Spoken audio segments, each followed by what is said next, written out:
Hello, this is stories by കൊച്ചുവയ്ക്കി. ഇന്നത്തെ എൻ്റെ റമദാൻ വിശേഷങ്ങൾക്ക് കിടക്കുന്നതിന് മുമ്പ് നിങ്ങൾ കണ്ടാൽ മാത്രം പോരെ, ഒന്ന് സബ്സ്ക്രൈബും കൂടി ചെയ്യുന്നേ പ്ലീസ്. രാവിലെ തന്നെ അത്താഴമൊക്കെ തന്നെ ഞാൻ ട്യൂഷൻ പോകാനുള്ള പരിപാടിയിലാണ്. നോമ്പും പിടിച്ച് ട്യൂഷനും കൂടി പോയി കഴിഞ്ഞപ്പോഴത്തേനും ആകെ വല്ലാതെയായി. ട്യൂഷൻ കഴിഞ്ഞിട്ട് ഞാൻ വണ്ടി നോക്കി ഇറങ്ങിയതാണ്. അപ്പോൾ വണ്ടിയില്ല, ആരും വിളിക്കാനുമില്ല. ലാസ്റ്റ് എൻ്റെ മക്കളെയും കൂട്ടുപിടിച്ച് എനിക്ക് നടക്കേണ്ട വന്നു. വീട്ടിലെത്തിയപ്പോഴത്തേനും പോരാളിയുടെ പോരാട്ടമാണ് അടുക്കളയിൽ നടന്നുകൊണ്ടിരിക്കുന്നത്.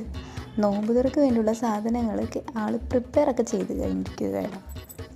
ശേഷം ഞാൻ വെള്ളമൊക്കെ കുടിച്ച് ഫ്രൂട്ട്സും കാര്യങ്ങളൊക്കെ അകത്താക്കിയിരിക്കുകയാണ്. ഇന്ന് റമദാൻ 3 ഫാത്തിമ ബീവി റളിയല്ലാഹു അൻഹയുടെ വഫാത്ത് ദിനമാണ്. അപ്പോൾ ഖുർആനൊക്കെ ഒന്ന് ഓതാമെന്ന് വിചാരിച്ചു.